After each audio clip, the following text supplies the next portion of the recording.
My friends are here. What's up, Jenny? Hi. Can you hear me all right? Can you hear us all right? Who is your friend? This is my best friend in the world, Juan Duque, my teammate from Davidson, also a father. So this is the dad's podcast right now. Say a little one. Hey, how's it going? Nice to meet you. Dad's podcast. What's up, Juan? There Sorry, it I'm is. trying to. Sorry. I know we have like a couple seconds. Wait, are we live? I think we are live. I'm pretty sure we're live. I got the stream up. I'm pretty sure we're live. I know you were like, we have a couple seconds. I was like, I looked down. I was like, do we? Do we? I'm glad I checked.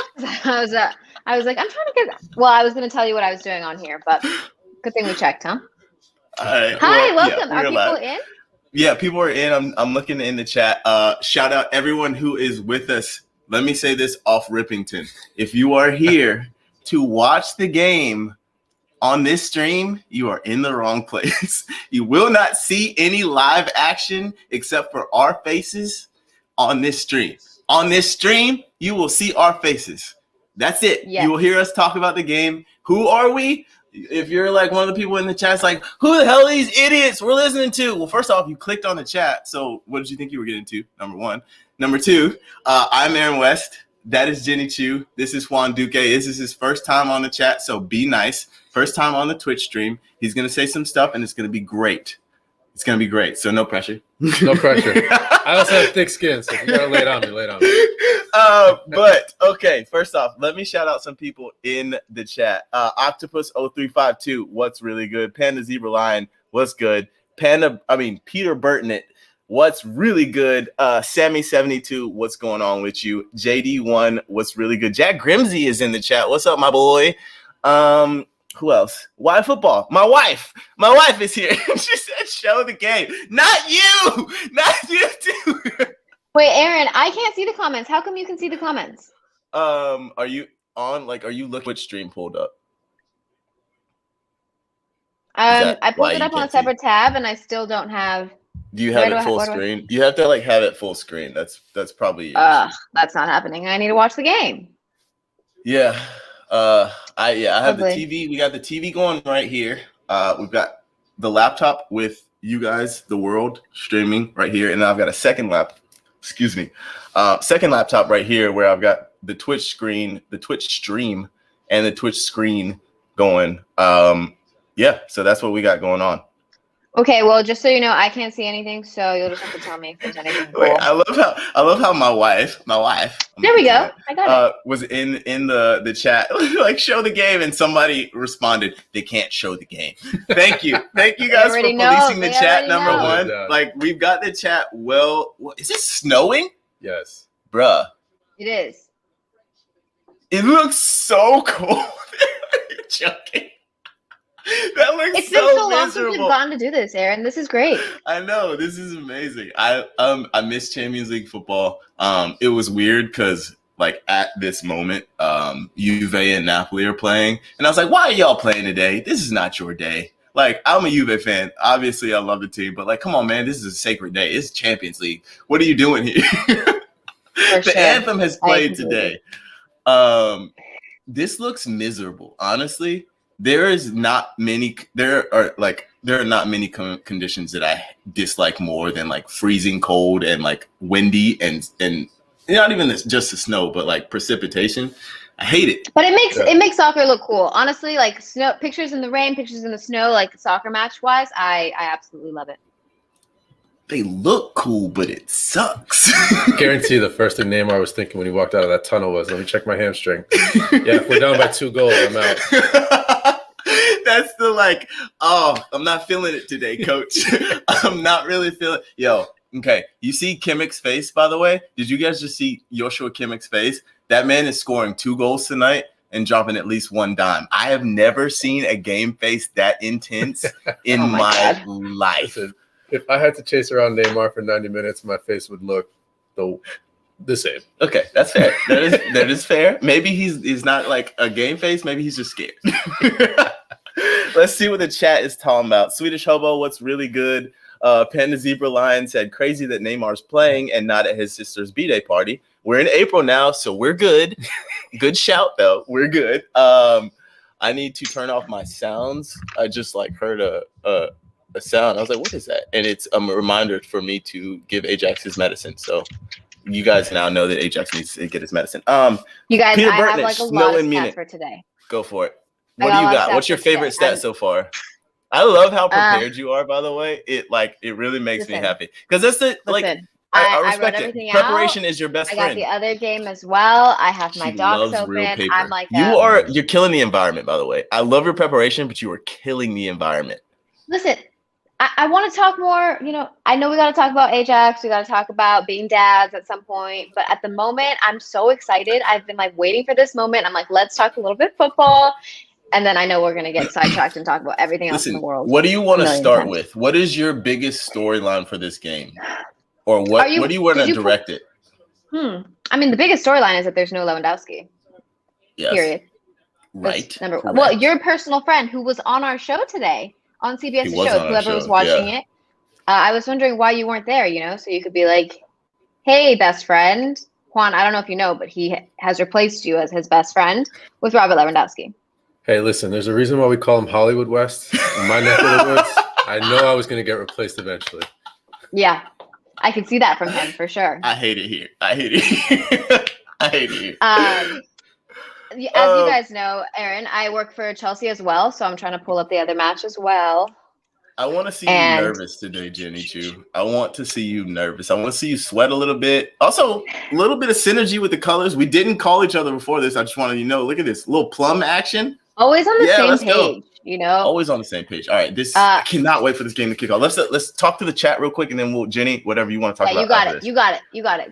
Why football? That's my wife. Since I get banished from the house for these games, I at least get to watch with you on Twitch. Love that. Mark C 1443, snow in April. Nah, I can't live in Germany. Facts. We got kickoff, y'all.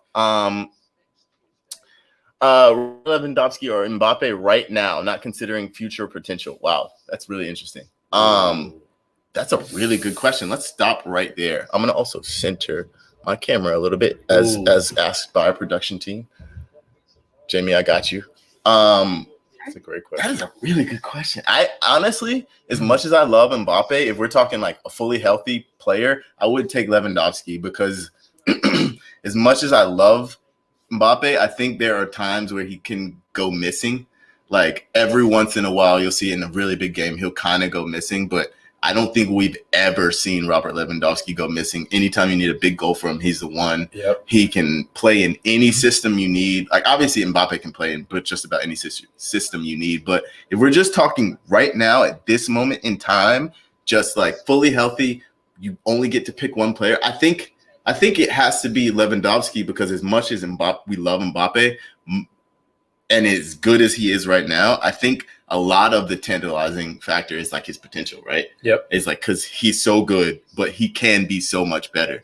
But Lewandowski is the best striker in the world right now. Ooh! I would also argue that I feel like people don't talk enough about how forwards specifically can be leaders. You have Cristiano Ronaldo. He's kind of, the exception to this, but usually you hear about the defenders. You hear about a Sergio Ramos. You hear about the older guys, a Maldini, Nesta, things like that. I think Lewandowski has proven at more than one team and at several different levels, he's a leader. Yeah. So, I mean, if you have to ask me, I'm going to go with a guy that can galvanize a team, that can lead in the locker room. Lewandowski's my call. All respect. Yo, low key, number one, this is just between me and Juan. He looks like my brother. Exactly like my brother. Every time they play, I send my brother a picture. I'll take a picture and I'll send it. Okay, I saw somebody in the chat. Aaron, I saw somebody in the chat say that Porto is going to win. I would love to hear your thoughts on that because I actually watched quite a few Porto matches in preparation for Chelsea commentary that I do. Why do you think so? Why do you think so? Whoever said that in the chat. Okay. I see why they said it. Aaron, pay attention. Oh, what a start. Oh, no. This just got spicy. Manuel Neuer, what are you doing, my guy? This got good. Bro. This is exactly what this draw needed. This is 100% exactly what this game needed. This draw, this tie. Yo, Manuel Neuer, you are in the mud right now, my friend. What are you doing? Where are you going? He tried to do the dive to one side, kick save to the other, so you make the goal, like you make yourself bigger, but it's just gone straight through his legs. That run, my goodness. Fantastic little run. Great ball in from Neymar, Look though. at this. Whew. The disguise on the pass. Oh, wow. It didn't even go through his legs. It went through him. Manuel, my friend. Oh, man. That's chat. So what do we got? Kaushmi, Neuer is down bad. Trace, Neuer, how's that gone in? Selmore 94, Neuer with 2 crying, laughing emojis. Jenny Chu, you have something to say. Say it. Go for it. Someone asked what happened because they were watching the Porto-Chelsea match. And I think, sorry, I have noises coming in my head. Whoever is asking that, basically, PSG's gone on a break. Neymar has led the break, played in a beautiful ball to Mbappe down the right side. He basically just smashed it on goal, and Manuel Neuer has made a big old hash of it. Yeah, it's one of those that, when the goalkeeper's warming up before a game, they usually get those out of their system. He did it. It's like 45 minutes before the game, like one of those goes in, and he just goes off to the sideline, like, all right, we're good. We straight? No, we're good now. We'll be all right. Oh, no, man. Hansi Flick. That's what do you do as a manager? That's why I realized that's one of those things I realized I could never be a manager and be okay with it, because I like control, and like I do most things I do where I can have like some modicum of control in it. But as a manager, you cannot control anything. Stuff like that happens. You can't game plan for that. You can't game plan for your goal, like supposed to be the best goalkeeper in the world, just making a damn hash of it. You can't. I will say, we're early on in the match. Yesterday, I tweeted, to what minute can you say there's still a lot of time left? It's still early, And this is way in that time limit. I mean, we are 5 minutes in. There's plenty of time for Bayern to get it together. I said that yesterday in our thing, get it together. But this is massive because it's an away goal. We talked about away goals. That's part of the reason. It's like what my wife's in the chat. She's not a huge basketball fan, and one of the reasons she gets frustrated with basketball is because like you never know when the game's really over. It's like, okay, there's one team's losing by 20 points with 5 minutes left. Is the game over? Can I turn it off now? Another one? Wait, ¿qué pasa? Oh. Is there another one? I think we're getting a free kick. Hold on. Another assist. I think someone just said there's another assist for Neymar. Stop. Mano, a little handball action from what determines home and away this round? That is a fantastic question. I don't know. I think it's just the draw, the luck of the draw. I think it's just basically based on the draw. Shout out the CBS Sports HQ bot, which, again, if you're here looking for the game, you're in the wrong place. But there is a link to Paramount Plus in the chat. Shout out the chat. Peter Burtnett, interesting comment. Legit, goalkeeping would be so tough in conditions like this. Just standing there freezing for most of the game, not moving around. Here's my counterpoint. Wait, you have something to say there? Yeah, I would say yes. But also remember that goalkeepers are crazy. Like, when you play the sport, there's always one crazy guy on your team. 95% of the time, it's the guy in between those posts. Mm-hmm. And for some reason, they just handle stuff like this super well. Yeah, and also, Manuel Neuer does not stop moving. He never stops moving. Also, he's German. He should be used to this. Come on. I know you got hand warmers in there. Jenny, were you you grew up in Florida, but when you played in cold conditions, were you a gloves wearer?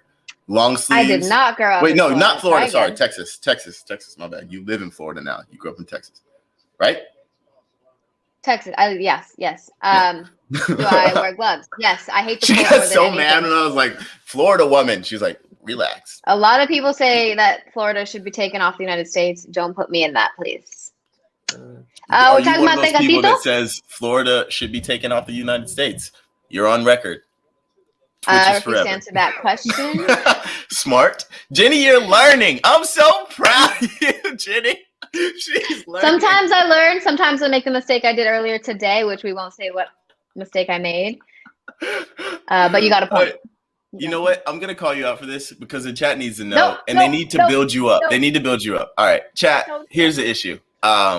Jenny texted Tosin and I earlier, like freaking out, or she like screenshotted a message from one of our YouTube videos. Number one mistake: don't read the YouTube comments. I think the chat has told you this. Plenty of your friends have told you this. Your coworkers have told you this. One, you don't even like, you're not even in this world usually, but you know, right? You don't read the YouTube comments. Never. There's like one, she's sipping water because she's trying to avoid this. It's the first thing when you look at the manual and the handbook, like number one. Never. Yes, I agree. That place is like a cesspool of the worst individuals ever. It's just like designed to bring the worst in people and the worst people ever. Like, so that's where you screwed up. I'm sorry that you did that. As your friend, I advised you against it, and as your friend, I'm sorry that you did that. Ooh. Yeah, but I thought the comment was funny. I thought the comment was funny. Is he on? He looked like he was off. Oh, he was on. Referee did not raise his flag. Do you guys want my stats? Yes. Sorry. Yes. I was asking the chat. I know you guys do, but I was asking the chat, like, or are you going to be like, tell us a story instead? Okay.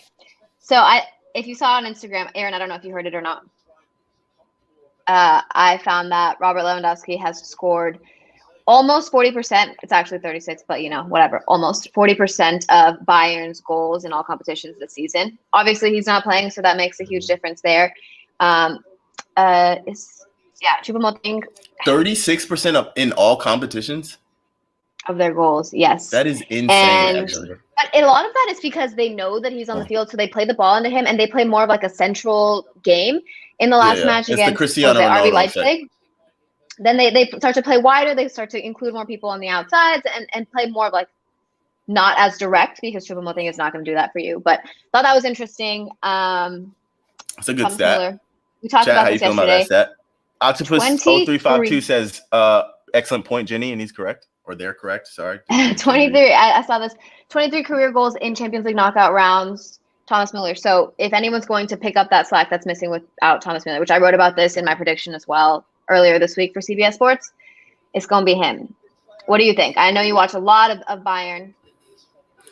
I agree with the fact that with Lewandowski gone, I think they play a little bit differently. I think he's a focal point player. Like he holds the ball up well. His runs are really, really smart. He demands the ball when he's on the field. And when you give him the ball, you're probably going to get a goal out of it. Like if you feed him in the area, it's a goal. Like that's what happens when you have a type of player like that. So when he's gone, it opens things. It opens things up a lot. I think today a goal is going to come from either Leroy Sané or Kingsley Coman, because I think with the freedom that they're going to, what a run. Yes. What a ball. This is going to get good. God. Yes, this is going to get finish. Good. Golazo. Golazo. Oh, wow. Ooh. Julian Draxler. Oh my goodness. Peter, thank you so much for this. Porto is really pressing right now. Just fizzed a shot just over the crossbar. I'm not watching as much of that, but I didn't expect that. I expected Porto to sit back a bit. So thank you for letting us know. Love it here. I almost wore a Porto shirt today, but I didn't want to fully troll. This is a shout out to Porto because Matias Uribe is on the field, so had to represent a little bit. Juan is Colombian. So to me, Sané looks sharp today. Just from the first few minutes I've seen, he's getting on the ball. He's looking for it. They're looking for him, his teammates. I always wonder when a guy like Lewandowski's gone, he commands or actually demands so much attention. It's sort of, all right, if I'm a center back and I'm entering this game, I see Lewandowski's not in the field. And don't get me wrong, these guys are all world class, so I'm not going to oversimplify this, but who's going to step up and sort of take up that attention span? As a center back, your number one role that people don't talk about enough is attention. How good is your attention span over 90 minutes? Lewandowski is someone who's going to have you on your heels. who's going to do that right now? I think it's going to come from the wings. I agree with Aaron, and Sane looks pretty sharp. So I'm thinking he might take up some of that bandwidth. I like it.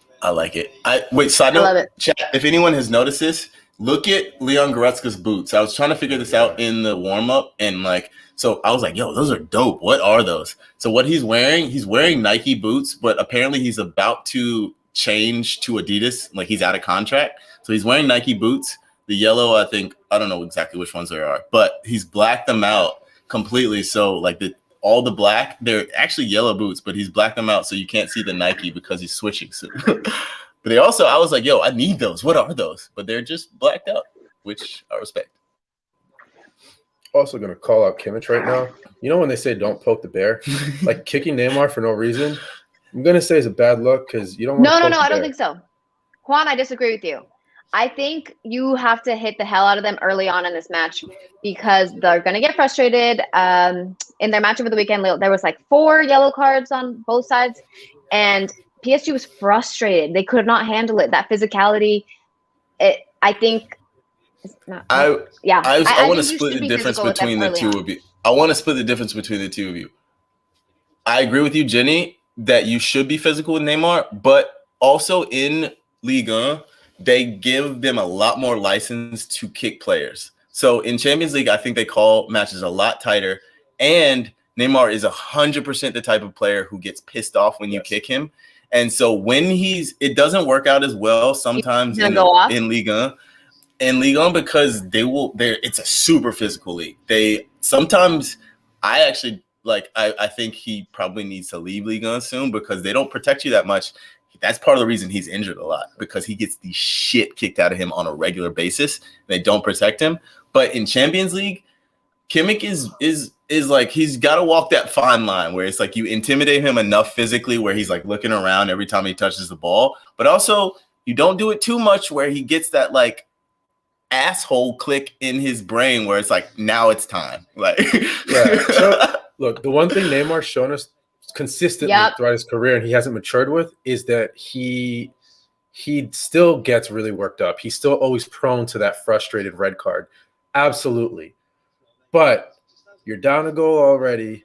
I see some gaps in the midfield when he's dropping in to if he wasn't getting space when he drops into those gaps to get the ball, I'd say have at it, put him on his ass.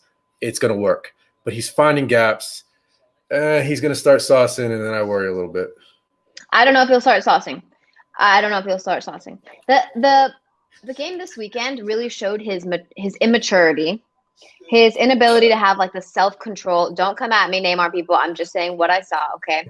No, it's fair, though. That's been his biggest weakness in his both career. Yellow cards were absolutely disgusting, on his part. I love the game of football, and this is not the beautiful game that I love. He puts a hand to the face, to the face of the opposing player. On the second one, it's a two-handed shove. It's ugly things that show this frustration and the inability to keep the self-control. I think that if you get him to do something like that, then he's no longer an issue in the game. You just got to frustrate the hell out of him. That's what I would do. But, No, I think you guys are both 100% right. I'm really interested to see that, the line, the tightrope that we get today. And a lot of it depends on the referee. Maybe at some point we can get Mark Clattenburg in here to talk about that. And just if you see a player getting bullied or if you see something like that happening, or if there's a player who tends to get the hell kicked out of him on a regular basis, how do you combat that? Do you say anything about it? I want to also ask him, we got to get first controversial refereeing decision. We'll get him in here. I also want to ask him about that referee chasing down Haaland to get his autograph. Because that was so absurd. It was so ridiculous.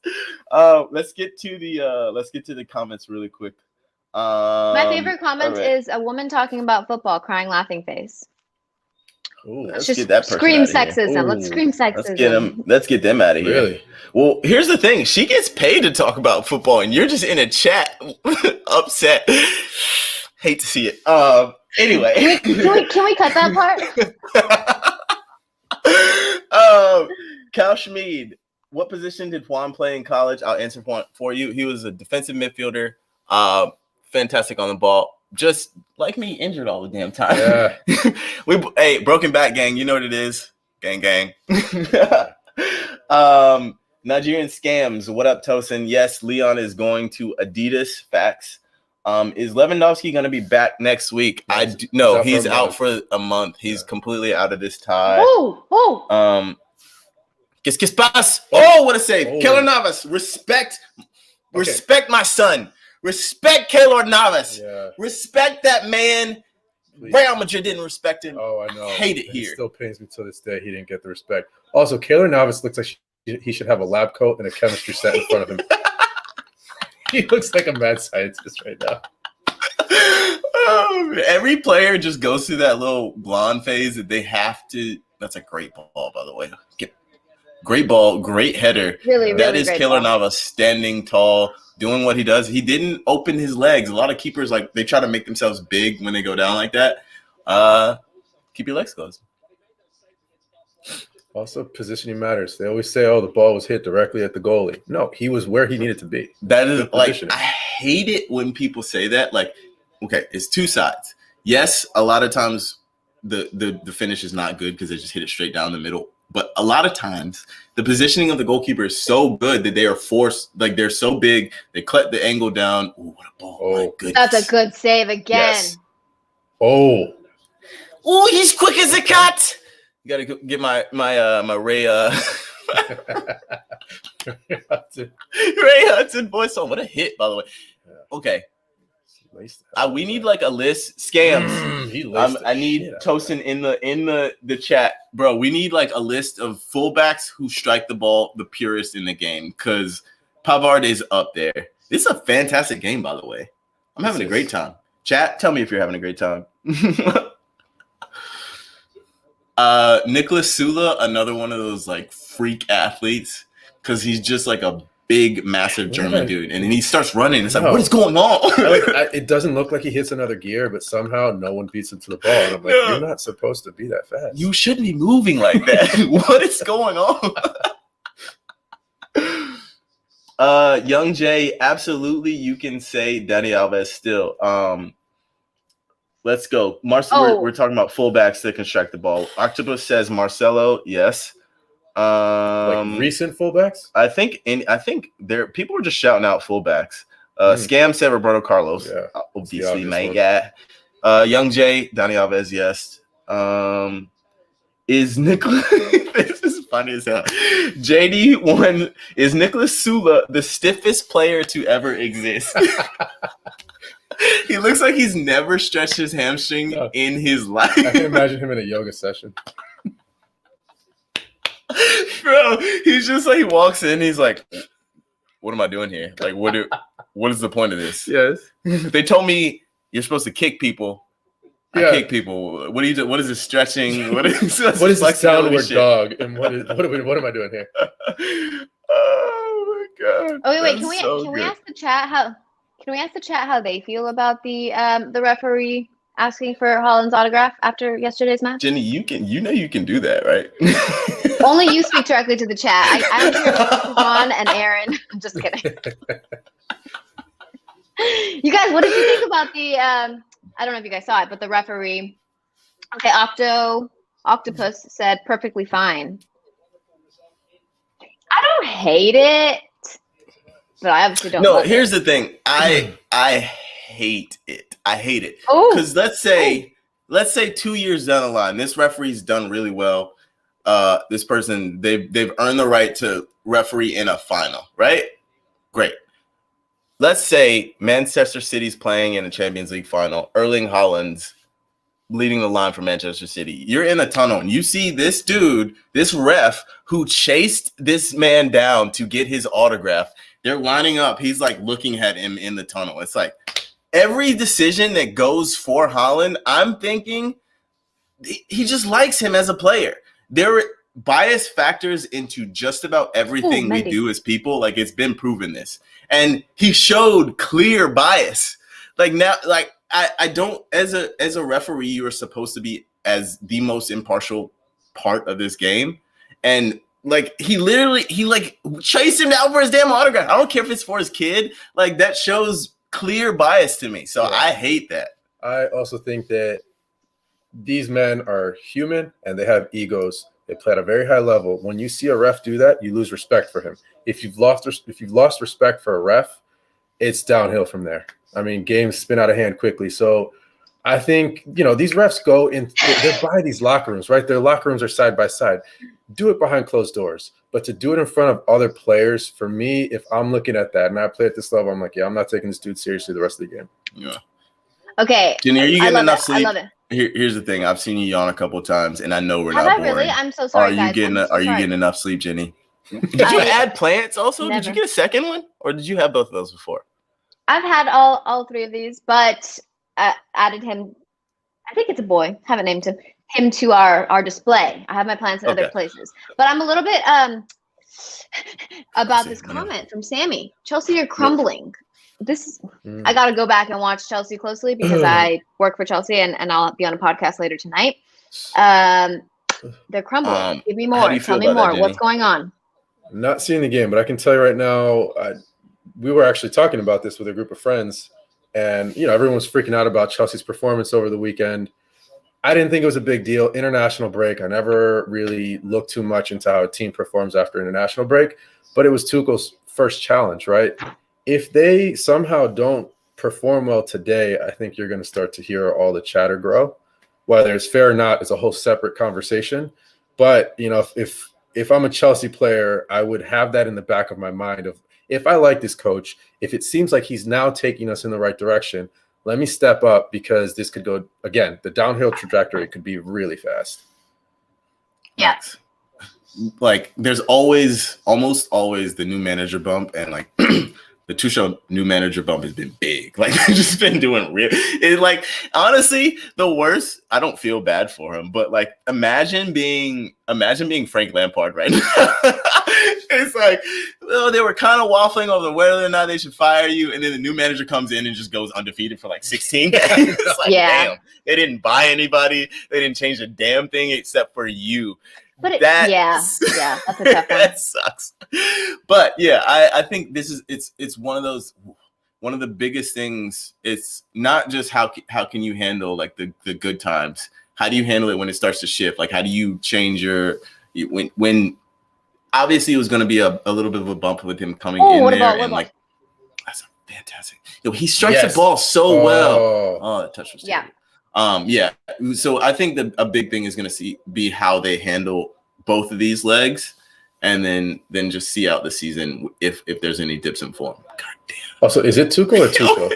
I don't know. Chat, if anyone is German, tell us if it's Thomas Tuchel or Thomas Tuchel. I would rather not botch this. I like to get people's names right, and until I get to interview him personally and ask him how he pronounces his name, I would like. That's the biggest thing. People are like, "You're saying his name wrong." I'm like, "Did you hear him say it? Did he tell you right? Like, how to pronounce what it? Did he say? That's the only way to know." That's also, it is funny though, because apparently Holland pronounces his own name wrong, and apparently like in Norwegian it's supposed to be like Holland, but he's like Holland. Okay, so let's Thomas get Muller. to the chat really quickly. Sorry. Selmore, Chelsea, you're playing fat. Peter Burtnett, they look pretty flat. Balls consistently in the Porto attacking half. Brooklyn Roger, good afternoon. Sam Tallow, hi. Tuchel. Cal Schmid says Tuchel, according to the interwebs. We will need a true German to confirm this, but I'm going to go with Tuchel for this. If it's Tuchel, my bad. I said it wrong. Octopus says Holland. Holla. Holla.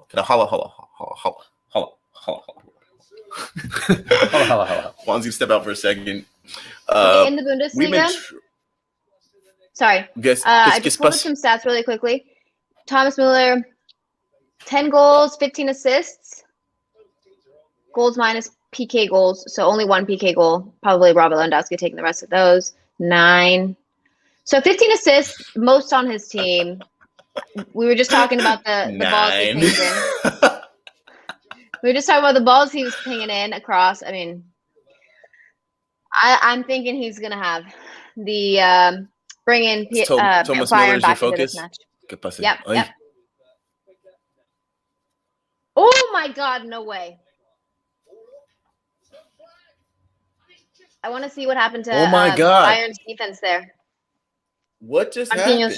scored. What is going Marquinhos. on? Yeah, like I didn't see what happened. I I'm didn't so see this. confused. Yo, what happened? Sorry, I'm not laughing at that. Spurs. All right, so Neymar plays in. This looks Oh, really wow, he's familiar on, to huh? me. This looks familiar to me, and I can't reference what game I saw another like turning off of the defense, kind of like on their push up. While they're pushing up, they get a ball over. Well, we just got a goal, bud. You missed it. Oh, no way. Yeah. Oh, you kidding me? The exact moment you decide to go use the bathroom.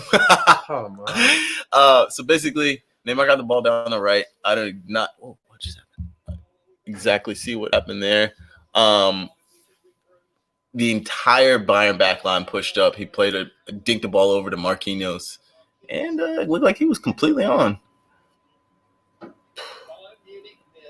Trev524 accidentally having to answer a lecture question while having three streams going simultaneously. Oh no. We love that. We love Please that. wait. Number one, we do love that. We absolutely love to see it. Thank you for hanging out with us during your lecture, and I hope you got the question right. My one of the reasons I decided to major in Spanish in college was because my favorite professor. I was homeschooled.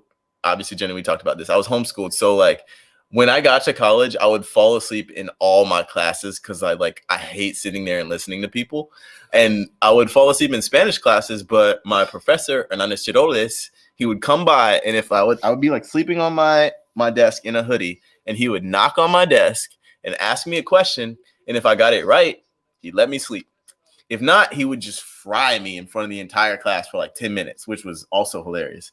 But like it was great. So I would just like go to class, have a good time. And it like ended up being the case where like there were interesting questions. So then I'd wake up and be like, yo, I'm actually having a good time in this class. Now I'm paying attention. Now I think I like this subject. Wait, what is going on? Wait, what is they subbed Marquinhos out? Yeah, they subbed him out. Oh, Fonzie Davies coming on. Looks like we're also Marquinhos might have hurt himself. On the goal, probably. I think your wife is in the chat, Juan. Is she? We just the bot just said thank you for following K.A. Herskovitz. Oh, no way. Shout out Juan's wife, Katie. I think our wives are in the chat. Big wife energy. Yeah, big wife energy on the stream. Let's go. Sammy, I think there was an injury. Yeah, Sammy, the reason Poch would put Herrera on is that I think Marquinhos may have done something to his groin. Yeah, he was grabbing on his groin. I'm not sure. And I don't know if Davies is coming on. This is probably tactical. Chelsea scored. Mason Mount. In the other stream. Sorry, guys. Mason Mount, man. Jenny, you're going to appreciate the things that are going to come out of Juan's mouth after this, because we were just talking about this before the game. And he had like big Mason Mount appreciation for you. So I don't think we talk enough. I mean, Mason Mount, he's got a future. I think his instincts are spot on. I hate doing comparisons between old players, new players, because I don't think it's fair to the new players. Oh my God. But Mason Mount is like, his turn. Yeah. Yeah, he's Frank Lampard 4.0 from what I've seen so far. He's got all the right instincts. He's going to be a hell of a player. That turn is insane. Like, yeah, we were talking about this because Jorginho. Hold on. Yeah, that pass is sorry. That ball from Jorginho is lovely. Insane, my God. Finish. Finish. Like I obviously, you know me, Jenny. I hate your team. I hate Chelsea. I'm an Arsenal fan, so I'm sad often. But I like Mason Mount is one of those guys that I don't want him to be good. I want him to. I like everything about him. I just hate. But he's you cannot deny his talent. The runs he makes off the ball, his intelligence, the passes, his finishing. He like also just seems to have that big game mentality where every time it's like there's something on the line, he's like, yo, it's go time for me. This is where I shine. I like he just, as much as I hate Chelsea and I like don't want to see a Chelsea player succeed, he just like he kind of has that mentality that you want to see a player like that, a younger player succeed. So I want him to leave, confidence. Basically. I want him to leave so he can do well. Follow my strut. That Frank comparison is out of pocket. He's in his own league. That's so good. Frustrated. Octopus said frustrated Pulisic isn't getting much time. To be fair, though, he's injured all the time, and number two, a lot of his like extracurriculars are being spent with the Proud Boys. Yep. There's that. Aaron, I know I mentioned it, but then I let you guys keep talking. But the way that Jorginho passed that ball, if we're coaching little kids, say we've both coached the playing the ball to the leg that is farthest away from the defender. Simple, but sometimes overlooked. Overlooked. He definitely played it to the foot that allowed him to turn away from the defender. I just want to point out. It's like the coach. It's when coaches tell you it's like the pass sends a message. Basically, it's like he knew already. Probably Mason Mount knew the defender's on his right shoulder. Like he's smart. He's looked. He's checked. But the pass is like, hey, turn. And it's like you have to turn. Like you better turn with this pass because I'm giving you this perfect pass. So you better turn. I'm telling you that's where the space is. Listen. Also, Jorginho had to make up for what he did over the weekend because he sabotaged them over the weekend. You forgot about that part, didn't you? We're not talking about that game. It didn't happen. We're talking Champions League. That's a really good question. Follow my strut. Who is the best U.S. player right now? Ooh. In form, it might be Daryl Dike. Daryl Dike. It might be, I would say Weston McKennie, but he got suspended for having a party during COVID. So he's not playing. So no, it's not Weston. Probably second shouts would be Sergiño Dest. He's playing really well for Barcelona. Tyler Adams is playing pretty damn well as well. I'm going with Dest. I would say Dest. Chelsea. I got some possession stats up there. Chelsea. Jenny, what notes are you writing? I was just writing the possession stats at the moment for Porto, Chelsea. Again, I got to keep a quick eye there. Chelsea 64% possession, Porto 36%. Pretty expected. We expected Chelsea to have more of the ball, Porto to sit back a bit and play for that counterattack. So there's that. Would you agree? Yes, I agree. I do agree. I'm sorry, I just checked the chat, and we're getting soccer basketball comparisons right now, and I'm going to stay away for now. We'll see what's going on. Oh. We'll see what's going on. Aaron West? What's up? We brought up Daryl Dike. If you guys are real U.S. men's national team fans or whatever, I used to work for Orlando City, which is his club team, and I got to know him really on a personal level. Twitch stream, you guys get the extra. What happened? Kingsley Coman had it's one of those things. I get super irrationally angry when I see a pass. Well done, Manuel. Wow. When I see a pass that play. Obviously, I'm bird's eye view, and I'm like, play it, and the player doesn't play it. But Kingsley Coman had he had a decent run and should have played it at half second earlier. It's just one of those things I get irrationally angry about it. Clearly, I have the best possible view. Whoa! Wow! What just happened? Choupo-Moting? What just happened? Oh no! Is Keylor Navas in the mud? Please tell me that wasn't on him.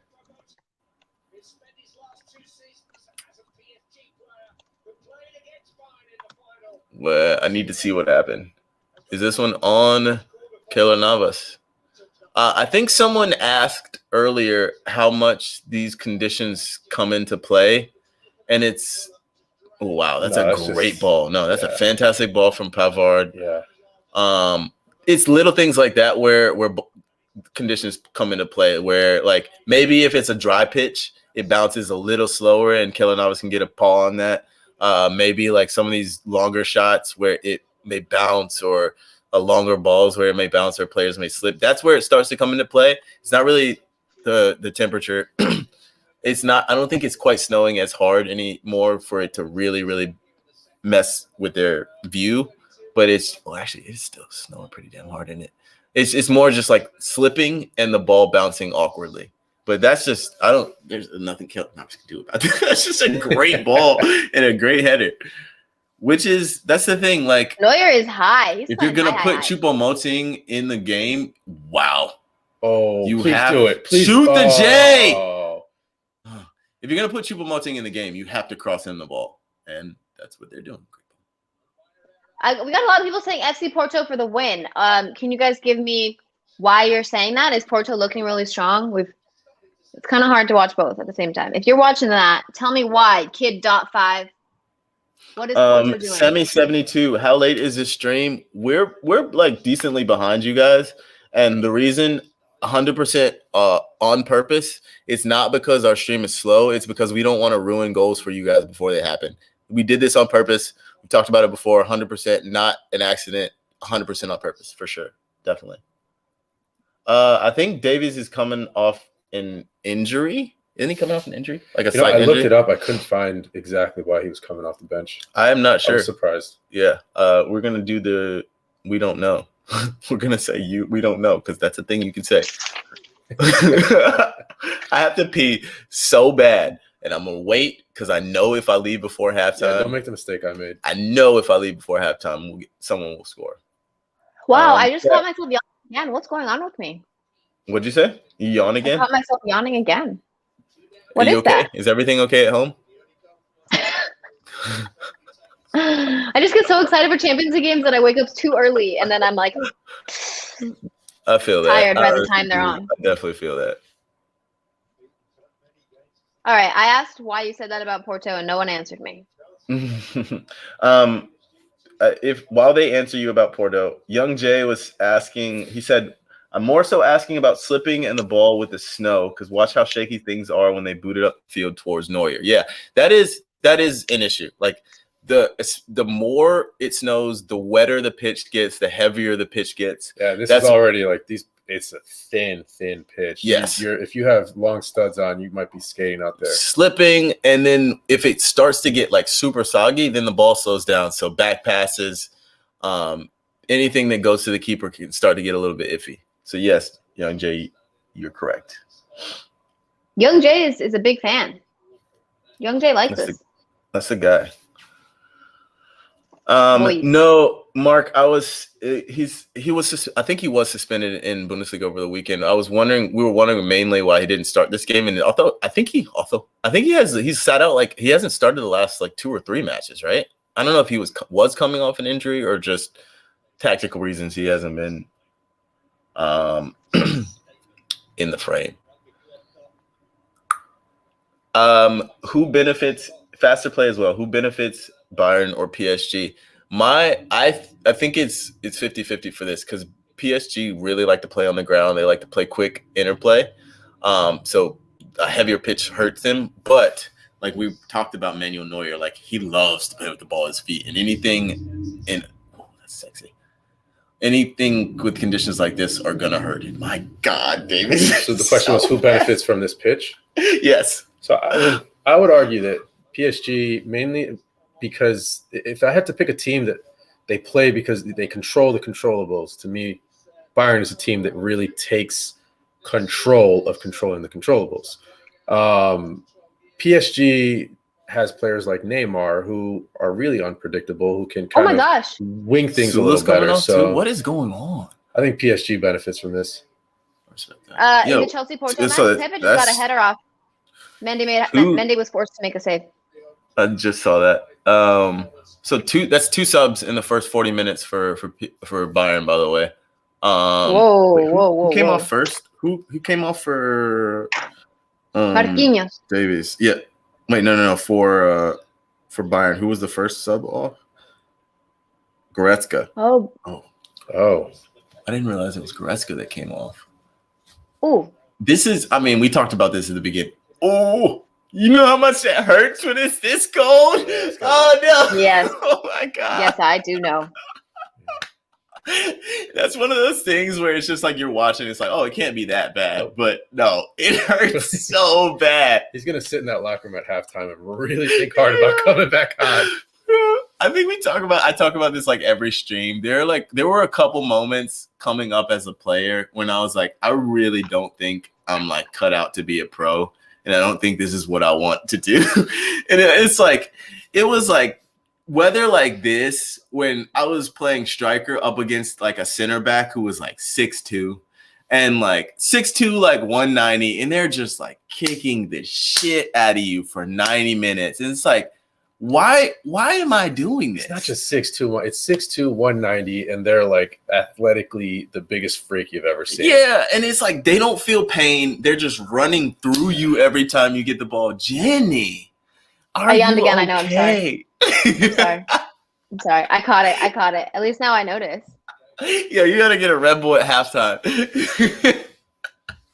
My bad. Oh my god. I'll stand up. JD1, I'm having flashbacks of growing up playing in the Northeast. My man grew up in Connecticut. I could not. Every time we came up to play like a tournament in New Jersey or like New York or like Connecticut, I would just be like, why are we doing this? I honestly grew up playing I hated all the weather I played in. I grew up in North Carolina playing in like 98 degrees 100% and like humidity. 100% humidity in the summer. And then like you go play tournaments in the winter and it's damn 20 degrees in New York. Like, why are we doing this? Why are we here? I don't like outdoors in the first place. I just want to play soccer in like 65-degree weather with maybe a little bit of drizzle, but no wind, just 65 degrees and nice with a perfect pitch. Can I not just have that every time I go play? Okay, but you're like North Carolina, right? You're from North Carolina. Yep. That humidity, when I first got to North Carolina, it's the worst. Couldn't breathe. It's the worst. I couldn't breathe.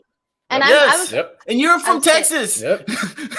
It's 2 days, and it's like that. You walk out at 8 o'clock in the morning, and it's already. Oh my god! 5 minutes into a training session, you've only warmed up. See. I like this. I like this. Hate to see it. Make Neymar upset. That's what I like. I'm sorry. Shout out Yusuf. I just think that's the way to do it. Oh my god, Yusuf is here. Yusuf has joined the stream. Cal Shamid is from Missouri. No. Yeah, you got the same humidity as us. Come play in Oklahoma. You play in snow in the morning, tornado in the afternoon, and super hot in the evening, all in one day. No, I'm also good on that. This is why, this is why we have struggled as a footballing country. It's not the infrastructure. My God, what is going on here? It's not because our country is fractured overall. It's not because we still haven't figured out a footballing philosophy. It's because the weather's messed up. You can quote me on that. Yep. I mean, the best part about playing in the winter in the Northeast was when they started adding heating under the fields. And the best part was your warm up and your cool down, because you'd lay down and stretch and you would warm up and then you'd freeze your ass off for 90 minutes. Yo, Scams, shout out Tosin is in the comments. Aaron, let me talk. Yo, Miles Spooner is from Michigan. LOL, way worse. Yeah, honestly, every person who has grown up playing sports in the United States has some sort of horror story, because there's no like perfectly, unless you grew up in like even LA, like unless you grew up in like the Bay or somewhere, you probably have a horror story growing up playing in this country, because it's either too damn hot or too damn cold, or depending on where you are, both. All right, Porto Chelsea are at halftime. What is this? We got 1 minute left of Bayern PSG. Someone asked me how many more goals Chelsea is going to score. I'm going to be honest. I had a 0-0 first leg just because Porto was missing their two top goal scorers in Sergio, and I really, really, really like Porto's goalkeeper. Didn't see Chelsea getting through this game, but obviously that is wrong thus far, with Chelsea scoring one. So I don't see them scoring another one, but I obviously can't watch that game. I'm watching this game. What do you guys think? I could see Porto hitting Chelsea on the break, but I legitimately think it's probably just going to end 1-0. Yeah. I'm surprised we got one goal. Also, shout out Juan. Your wife is in the comments. Katie Herskovitz. Sounds like we all need to move to NorCal. Not opposed. I'm a SoCal person myself, but wouldn't be opposed to it. I like the Bay Area. Okay.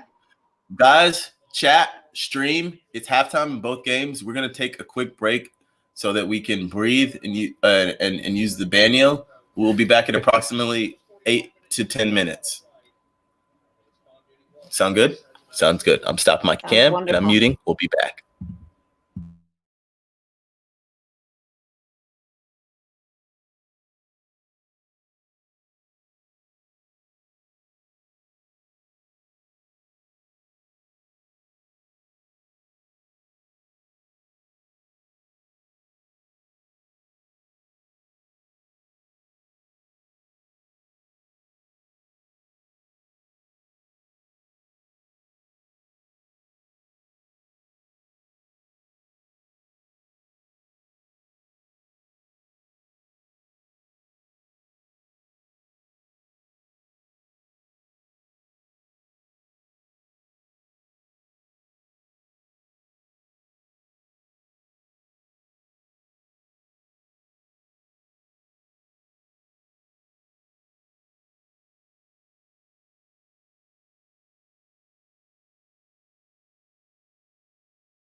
And we're back.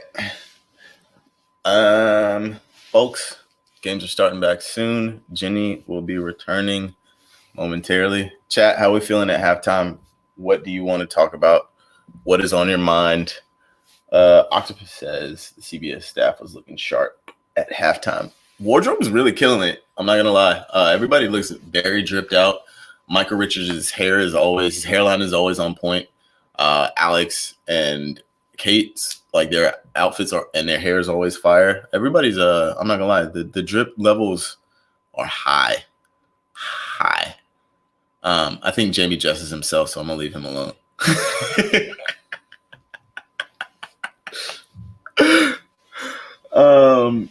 Peter Burton says my pregame prediction was 2-2 in Munich and 1-0 Chelsea. Just saying. You're on your way there, bro. I mean, you're right there. To be honest with you, yeah, we just need. What do we need? One more goal in the PSG Bayern game, and then we're good. I hope we see more goals, but yeah, would not have been my prediction before the game, but the way this is looking, I think that game's going to end 3-2. PSG Bayern. Yeah, I like that. I actually do like that for PSG. Yeah, I like that. I'm gonna go with that. Yeah. Jenny Chu, where are you? Juan, this is a question for you. Young Jay says, how do you feel about our Colombians on Porto performing on the biggest stage? Always excited. Always proud. It's always interesting to me because, other than James going to Real Madrid, you don't necessarily see them on the big teams. But when you see them on teams like Porto, I think Porto is always a great example of a club that has had Colombians come through and perform consistently well. So super excited, super proud, and obviously I would want to see Porto go through. I was legit this close to wearing my Porto shirt. I just didn't want Jenny to freak out.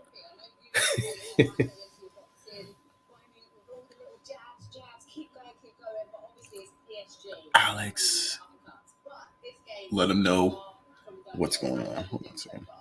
Where is Jenny?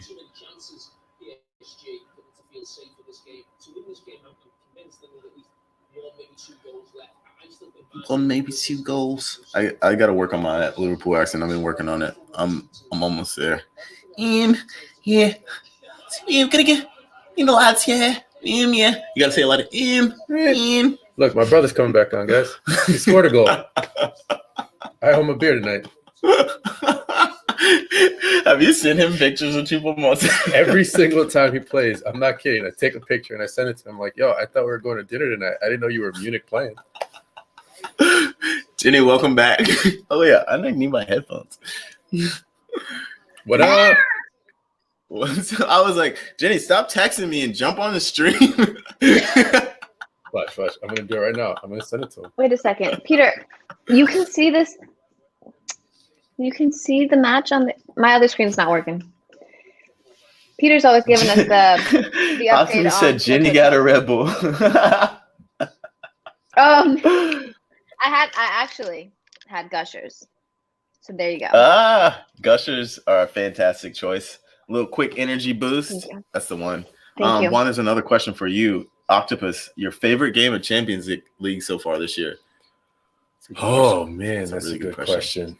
Bro, I don't even know if I could. My memory is completely gone. Like, I don't know what I did yesterday. I don't know what games I've watched. I don't know what team. I don't even know who's left in Champions League. I have to think about that one. All right, let's come back to that question in about 30 minutes. I actually have to think about that one. That's a great question, though. Octopus says, Gushers are now the favorite energy chew of footballers. Is that like a thing? Are a lot of footballers eating Gushers? Like, not Lucozade anymore? Wait, why is Diallo coming out? Is Diallo hurt or is this tactical? Do we know? Anyone in the comments? Do we know why Mitchell Bakker just came in for Diallo?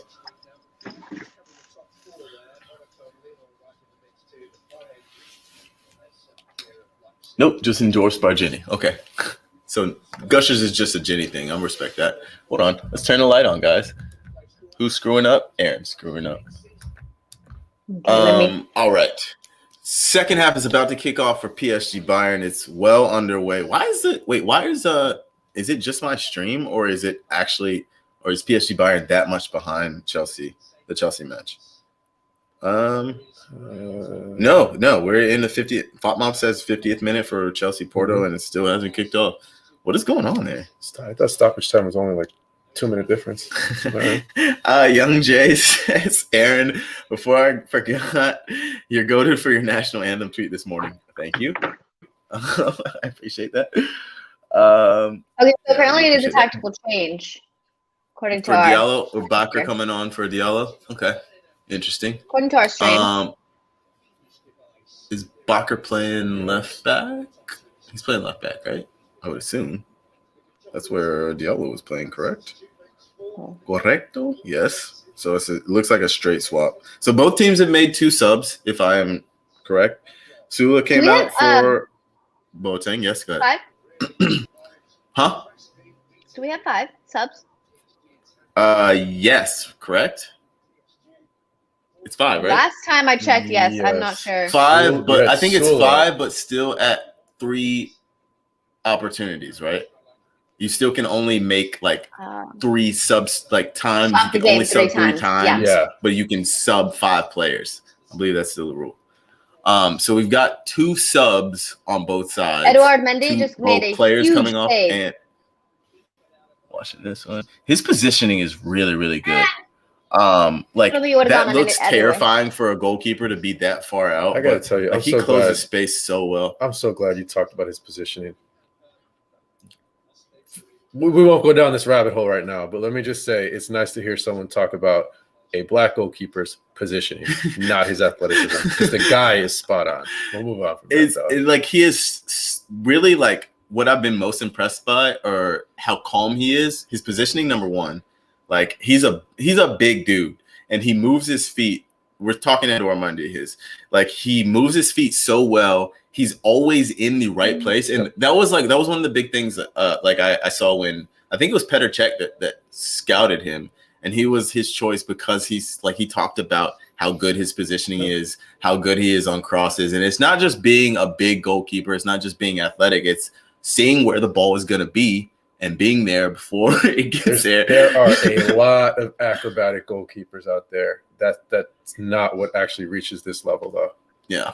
There are some freaks out there athletically that are really good at goalkeeper because they're athletic freaks. And there's like a few different types of goalkeepers. Some of them are insane at positioning. They're just in the right place. They're big. They're not their reflexes aren't necessarily crazy, but they're in the right places. There are some that are athletically insane, like Iker Casillas. Say that he's that type of player. And then there's some that marry both of those, like Gigi Buffon's one of those where he was always athletically insane, but he was also always in the right position. And I think I'm not going to say Edouard Mendy's a Buffon or anything like that, but he's big as hell. He's 6'6". He's athletically good. He has the reflexes, but his positioning is so good all the time. It just it makes your defenders confident because they know you're going to be there. I wasn't listening too much, but I agree with. He has good positioning. He obviously has a great record. He's been helping Chelsea with the undefeated. One thing I will say is that he's not the kind of person with the ball at his feet that you feel confident. Not that he's bad at it, but the way that he moves doesn't look like he has it under control, but he does. The way that he it's weird. You know what I'm talking about? It's very unorthodox. Yeah, 100%. He almost always looks like he could lose it. But the thing is that I respect is that he just almost always makes good decisions with the ball. He doesn't really do a lot of stupid stuff. Some goalkeepers are good with their feet because they're just super confident and can do anything with their feet, like Emmanuel Neuer. He's really just good with his feet. But some of them are good with their feet because they just don't do dumb stuff. I'm not getting paid to meg you coming out of the back. I didn't watch Jorge Campos videos growing up. I watch Schmeichel videos. Shout out to Jorge Campos, by the way. Oh man. Sammy said, I used to get scared over long shots when Kepa was in goal. Peter says, unlike Kepa, Mendy doesn't make me hold my breath on every chance on goal. Facts. It's facts. That really helps the back line as well, you know? Like your defense can move more comfortably with the ball, can press and not feel that nervousness of if it goes past me. Yeah, Probably going in it's the just back one of of the those net. things where when you know that everyone around you, and especially as a defender, when you know your goalkeeper is doing his or her job, if they're doing their job and you have to worry about when you're a defender and your goalkeeper is suspect, you're not only worrying about like what you're doing and what your fellow defenders are doing, you're worrying like, oh, if I show him and let him get a shot off, if I let them get a shot off, maybe Kepa won't save it. Like if I show him to the near post and so he can take a shot near post, maybe Kepa will let that in. Maybe I have to get a little bit tighter so I don't let the shot off. And then they beat me because I'm trying to keep them from shooting because I'm scared that my goalkeeper will let anything in. Maybe I will not let the keeper, like if a keeper calls for a cross, maybe I'm going to still try and go for it because I don't trust that my keeper's going to punch it. There's little things like that make defenders like a little bit uneasy and just makes everything off when your goalkeeper's off. Not to mention, and this is where I think Guardiola was actually a genius, when you have keepers that are solid, they're smart with the ball at their feet. Soccer at this level is all about angles, all over the pitch. It's all about the angles you can give to support your teammates, whether it's over a 20-yard space or whether it's over 5-yard spaces. And when you have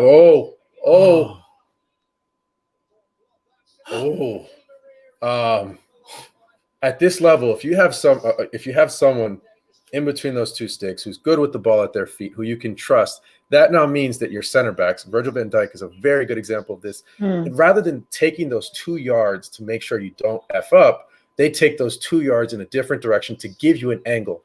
Virgil van Dijk can ping a ball both feet 60 yards on a dime. Sergio Ramos, another great example. Gerard Piqué. That changes everything. Now you keep possession. It's not a 50-50 ball going up the field. And obviously these teams moving forward, they have guys that can then make it happen from there. But those yards, when you're supporting and these angles you're giving, changes everything. So I think that Guardiola was the one who really made the world realize that your goalkeeper could start all this. And now all of these teams are employing that. Facts. I'm getting sorry, Juana, I'm sure you just spit some great knowledge, but I'm getting some feel in here just from like quickly peeking that Porto is getting some chances off here against Chelsea. Mendy's been on the ball like 3-4 times when I peek over, so I'm assuming Porto is starting to attack. Peter Burton says Luis Diaz just shot right of the net for Porto. That's what the chat is saying. Selmore says Porto are playing much better. Octopus, I want to address, you said how did Neymar miss that? I don't actually think that's a bad effort from Neymar. Probably he should score, but I think that's Manuel Neuer did really, really well there. Like closing the space. Number one, we talk about positioning. We're talking about keepers a lot today. Yeah, we are. But he came out, made the space big, and he got the knee down and made himself so big. Neymar tried to mag him. Whoa. He tried to fake like he was going far post and like slot it through his legs, but he got his knee down. Neuer got his knee down and saved that really well. I think Neymar should do better, but I don't think it's like he fluffed that completely. Yeah. And since we're talking about goalies still, one of the biggest things that goalkeepers work on every single day, including their warm-ups before a game, it's all ladder work. It's all very quick steps, very short, quick steps. When you see a goalkeeper like Neuer coming off his line there, to us, it looks like an obvious goal-scoring opportunity, but when you're actually standing directly in front of that as the attacker, they're there. You blink your eyes and they're in front of you. So you have to make your decision before they've even moved. I love David Alaba in the midfield from JD1. So does I agree with that. So does he. I agree with that. He's so good in midfield. He's such a smart player. Like his runs are so dynamic, like that one. And he's 2-footed. Oh, this is a really good game. Wow. 57-43. All right, throw out some of the other stats. We only got one of them earlier. Oh boy, Jenny, are you writing like the specific time down for these position stats? I'm always interested about that. You know what? No, it's just second half. If you want me to write it, 58th minute. No, I was just wondering because it's going to change. Correct. the reason why I did this, or why I do this, is because I'm like naturally a reporter. Like this Twitch thing is like new to me, different to me. The different shows that we do are new to me, but I am a reporter. So I typically that would have been so fire. come on the sideline, writing what I see and then being able to provide commentary for my analysts and whatnot. And then at the end of the game, those stats come into my questions and my interviews and stuff like that. So that's why I do it. And it's not like ever going to help the Twitch stream. It's just so that I get into habit when I am on the field. Fair. I respect it. Everyone's like, shut up. No, I want to talk about the fact that Neymar almost just made the hell out of David Alaba. It was so fire, but David Alaba is also quick as hell. Players have gotten so much, like not even just like faster, because I think players were always very fast and athletic. Like I think the level of training that we have these days and like the level of core strengthening and like agility work that we have, players are so much quicker laterally. Like it is actually insane when you watch them up close, like the little movements. You really see it when you get to watch like rondos. Yep. And like the way the ball moves, like how quick these are is actually insane. If you really want to enjoy the sport, just watch a training session. And when you see them going through those cones, through those ladders, that agility that they have is just mind-blowing. It's stupid, dumb, stupid.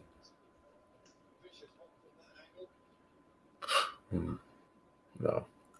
Nothing.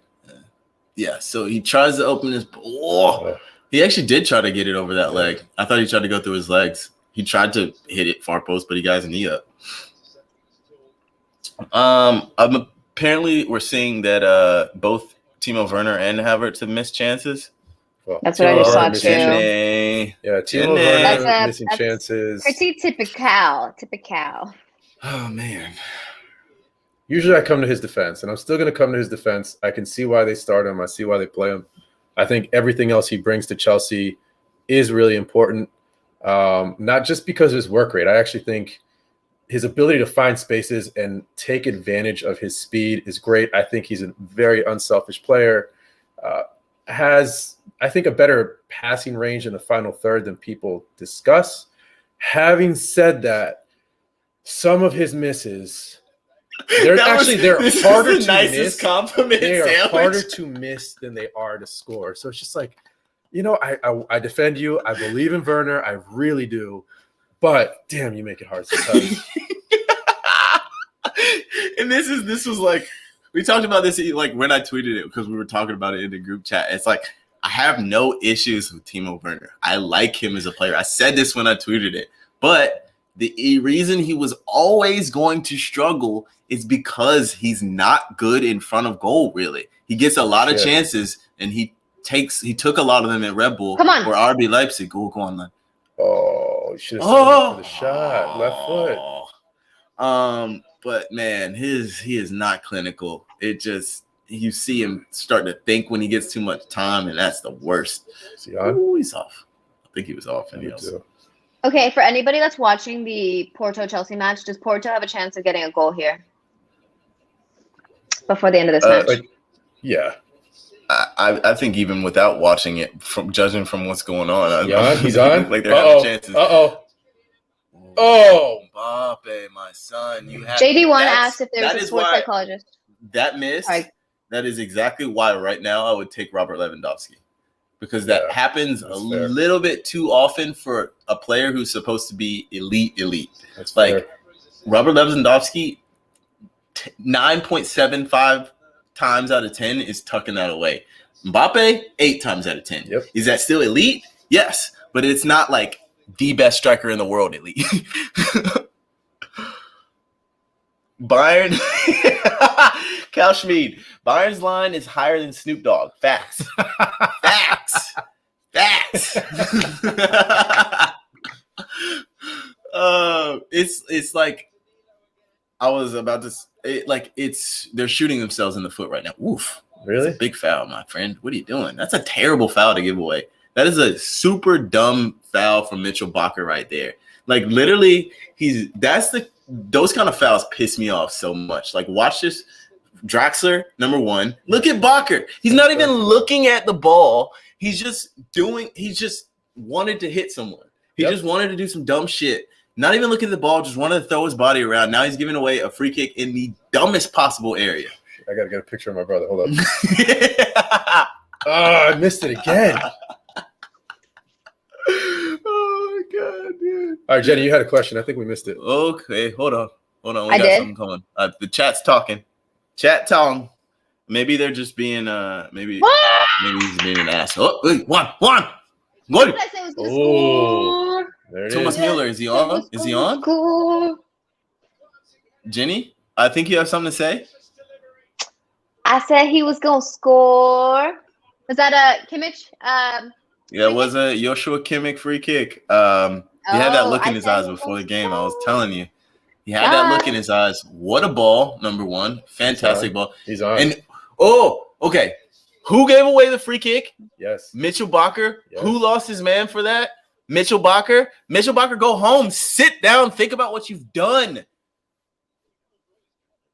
My God, that is awful. If I was Mitchell Bakker, I'm just keep saying Mitchell Bakker because for some reason I like to say his full name. Okay, if I was I have a Bakker's question teammate, for everybody. I would punch him in his chest. Go for it, Jenny. I got a question for y'all, chat as well. So I tweeted about whatever my picks and stuff, and someone said like, "Oh, your prediction for the first leg isn't looking very good," and I was like, "Yeah, but there's a second leg. Like, we're not done. You know, like shit's not over until it's over." Sorry about that. And then he said, "Second leg is just a formality." Can we please disagree with that? Second leg is when it all happens. That's what I'm waiting for. The second leg is the best part. Here's the thing. I'm a little upset that you wasted my time with that and that he wasted your time with that because that's one of the dumbest things I've ever heard. All right. So I'm just going to point out that as they say this, whoever said it, this is the same team that blew a 4-1 lead 2 years back to back. Am I wrong? Or something like that? Didn't to Barca and then who else was it? PSG. Well, it was Barca and then who else did they blow the lead? PSG blew it to Barca. Barca blew it last year to someone. Was it Liverpool? Yes, it was Liverpool. It was Liverpool. Yo, that is. I didn't want to honestly, remind the world that Liverpool won that game. Yeah. But yeah, the second leg matters. I think Mark has the right thing. He finessed you out of 2 minutes of your time. That's literally like one of those things that like a lesser person would say just to like get you to respond. Just like they know it's dumb enough that you're gonna respond. I was like some people, you've never watched there's like a couple genres of like response on the internet. It's like an intelligent response that I hope you respond to because hey, I hope you recognize that I'm also smart. Then there's like the trolley response that I hope you only respond because you know it's gonna piss me off. And that's probably I think that was it. Cool. I think that was it. Or maybe he's just not the smartest. Bicycle kick. Yes, do it. Sorry. I thought he was going to do it on the first one. But, okay, so you see that where he headed it in the air and then tried to bicycle it? That was the same thing I did when I got the red card. I was just about to share this story. It was the chest. I told this story on stream. Literally exactly that, except off the chest. So and I was there for that game. And I will tell you, Aaron, it was a beautifully executed bicycle kick if you were not aiming for the ball. Perfect contact. Like, wonderful. Just on the player, not the ball. Listen, man. I closed my eyes and the ball was there. I opened them. I blinked and there was a face there. Was that my fault? No. He should. Honestly, it was fantastic defending. Wonderful bravery. I remember you walking off the field. You know what, Octopus? You is right. You is right. Trying to ruffle you up and see how you respond. It's facts. It's true. They know that person knew what he was doing.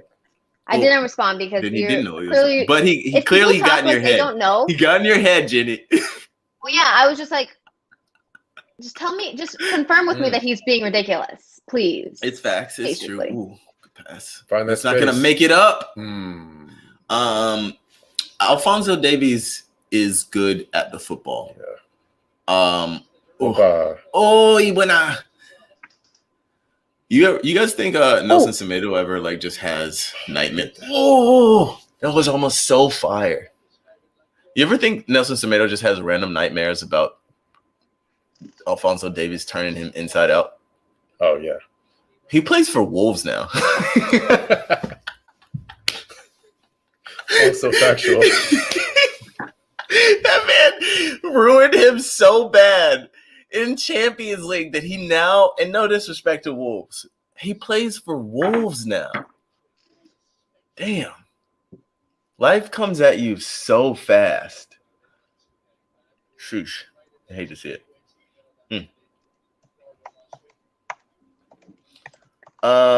Octopus, when can you call a bike a foul or not, and some let it go even though you almost strike the head of the opponent? That's a great question and probably a good time. I think I wasn't looking at my phone. We were supposed to bring Mark Clattenburg in earlier to discuss the Holland thing, which also apparently it seems I've missed some information. Apparently the referee went to Holland to get his autograph for a charity. So that reframes. I was slandering that man for a cool totally 20 minutes, and I saw my message, and our producer was like, or so Rush was like, "Hey, chill on Holland, relax." It was good. Let's bring Mark Clattenburg in and have him talk about that. That would be great. Yes, I love how we get to just shout for Mark Clattenburg to pull up, and Mark Clattenburg pulls up. That is amazing. How are you, Mark? Mark, we've missed you. I've missed you too. How are you both? We're doing well. We're doing well. How's your day going? Yeah, really good, really good. So yeah, it was a bit strange for the assistant referee last night to ask for the player's autograph, but he thought by going down the tunnel it would be hidden.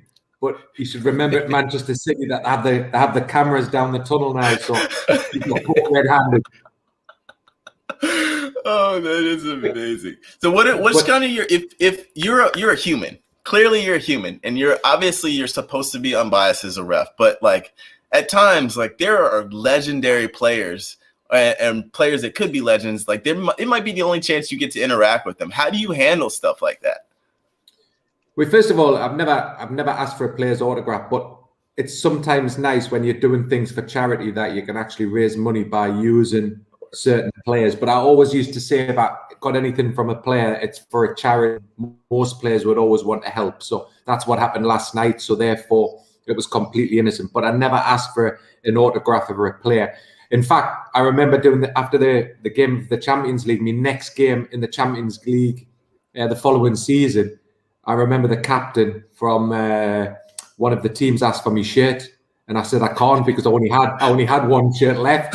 So yeah, you can just keep giving them out. They don't give you guys 4 shirts like they give the players, right? No. And I couldn't buy. You can't just buy them in the local shop. So it's something that you can't Mark, do away. if we ever see each other in There it is. Gulazo. Look at that, Sully. Okay. Here's the thing. We were talking about what separates the best striker in the world from where Mbappe is now. And when you do stuff like that, then there's not too much you can say. Wow. So, Mark, I actually do have a question for you. Now that we have Neymar on the field, when you're going into a game and you know that you have a player that is likely going to get bullied because he's great, he's also shown that he's got a bit of a temper, how do you manage that going in, or what do you tell yourself going into the game? How do you draw a line as to, okay, we've gone too far now? Yeah, the thing is, you've got to protect the best players in the world because players will go out and try and intimidate them, attack them. You know that Neymar's always going to go down, sometimes under very little challenges. He's got a reputation. So as a referee, you've got to manage all that, but you've got to make sure that you protect the players because one of the most important things is that we see the best players playing week in, week out. And if players are going to go and kick them, we'll lose the best players in the world. So as a referee, you've got to protect. I like that. Oh, sorry, Mark. I was saying that whenever we see each other in person, is it appropriate to ask referees for cards? Can you give me a signed red card? If I saw you, I don't really want your jersey as much as I want a card. Why a red card, not a yellow card? It's because Jenny's never gotten a red card. I think Jenny just really wants you to give her a red card so she can get her first. Yeah. I've never gotten a red card. As a player, I always wanted to, just to check it off the bucket list, and I never did. You should have done something to make sure that happened. I know. Mark, when you've never gotten a red card, there's usually a reason for that. She's too nice. Yeah. It's a theme in my life. That's awesome. Well, thank you so much, Mark. We won't waste too much of your time. If we get another one of those, we'll shout it Enjoy out. the rest of the match. Thanks, Are you man. enjoying Thank the you. game though? Before we let you go, you enjoying the game? Yeah, no. You know what? It's one of the better Champions League matches because when Bayern Munich are now pushing on to Paris and Paris are trying to hit them on the break. So, and that's where Paris are very, very dangerous, especially with Neymar and Mbappe up front. So it's got a recipe for an outstanding game, and with the second leg to come. Absolutely. Yep. Agreed. All right. Thank you, Mark. Appreciate you. Thanks again, Mark. Thank Thank you. you. That's still like the coolest thing ever to me. It's like, oh, I wonder what a ref would think about this. Why don't we call up Mark Clattenburg? I wasn't Champions expecting League that, by the ref. No big way. I deal. 1000% wasn't expecting that. I was like, oh, okay. Hey, I have so many questions right now. I'll try to keep myself together. Yo, everyone is getting hurt. Like, everyone's pulling up with hamstring. I would Did Di love Maria to just see come if out? there is. Yeah, he's Yeah. coming out. It looks like he's wincing a little bit. Yeah, It looked like he's he was grabbing his hammy a little bit. But I would love to see if there are any kinds of deeper stats like pulled on the increase in muscular injuries this season in the last like year. Like, it's been insane. Yep. It has to be. I mean, the way that the games have been packed in, I feel really bad. I'm like, my body can do that. Let's holler at the chat real quick. Everyone's talking about the Mbappe goal. Yes. Mark says this is a really fun game. 100%. Follow my strut. Let me turn my sarcasm font on. Pepe is the cleanest player ever. I don't know why refs are on him. World-class ref on speed dial. Yes, Peter, we love that. Cable, I never got a red card either. I even busted a keeper's nose one time. That's rude. Aged Elephant, does the weather have an effect on that today? I'm assuming you're talking about injuries. Yes, 100%.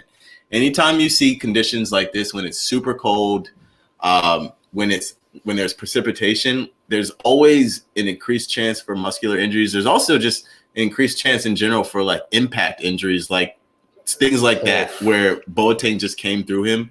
Like maybe he doesn't come through him quite so hard if he can keep his footing during that challenge. But yeah, there's always like I don't think Boateng's a dirty player either. He's like trying to explain to him like, hey man, I was just trying to get the ball and kick you at the same time, but not like break your leg. I was trying to kick you, not hurt you. Like come on, I was just trying to kick you, not like hurt. To be fair, it is part of the game. Like, it is part of the game. Sometimes like, you got to foul someone. You don't mean to hurt them. People get kicked all the time. Like I'm fine with a defender trying to kick me. I don't like when defenders try to hurt me. Sorry, I'm Aaron. If you want to know what I'm doing right now, I'm thinking of my winners and losers. Losers, Manuel Neuer, because he's in the mud right now. Winners, Kylian Mbappe. Winners, did you not see what Eric I texted the group of my losers? No, because I'm focusing on this show, Jenny. One show at a time. Sorry. You guys watch our show. All our Twitch friends that you guys have stayed with us for long, watch our show. Is that N'Golo Kante coming in on for Chelsea? I don't know, I but think so. that little bit of He was defending injured. right there from Prenel and Kimpembe was fantastic. The strength because Coman is through right there. Look at that. Little bit of strength, just a little bit of a push just to put him off. Not enough for a foul, but enough to keep him from getting that. Everyone is hurt. Pavard is also hurt. My God. Peter says Thiago Silva and Conte on for Chelsea. Thank you, Octopus, Peter. how do you explain that? I want to foul you but not hurt you. Good question. It's a good question. There is a difference between going in hard on a challenge and attempting to get the ball and just going in strong and like if the body gets in the way and you go through someone to get the ball, that's a little bit different than literally intending to catch limbs, if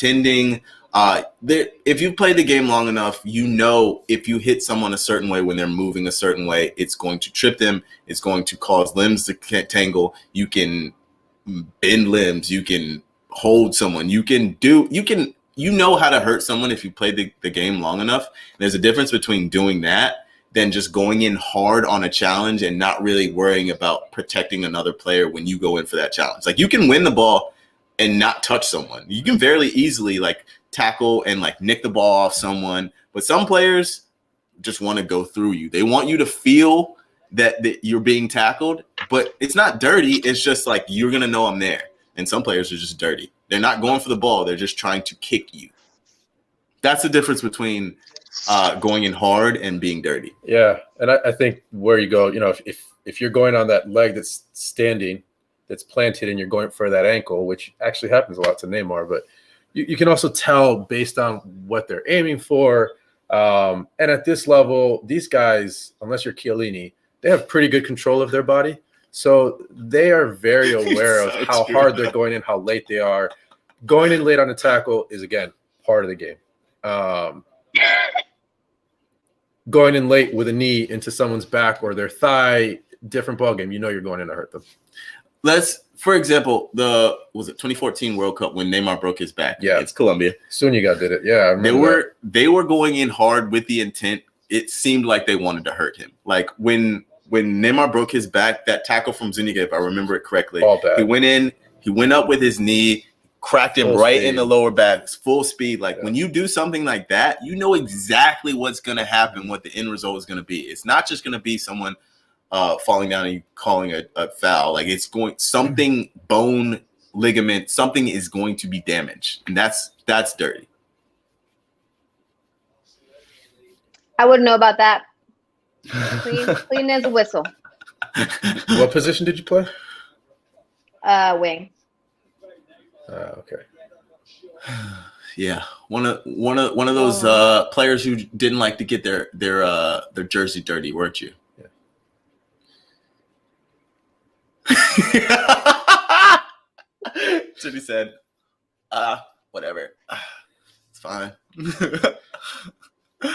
It's really a skill to do it without, getting too dirty. Ratcheting up the pressure, by the way. Oh, sneaky. This is one of those things where Bayern will have possession, and if they can't get themselves a goal in the next couple minutes, I could see well done. Meg. I could see PSG grabbing a goal on the break in the next couple minutes. But what a ball. Is he on? Was he on? If he was on and he just fluffed that, oh my goodness. Okay.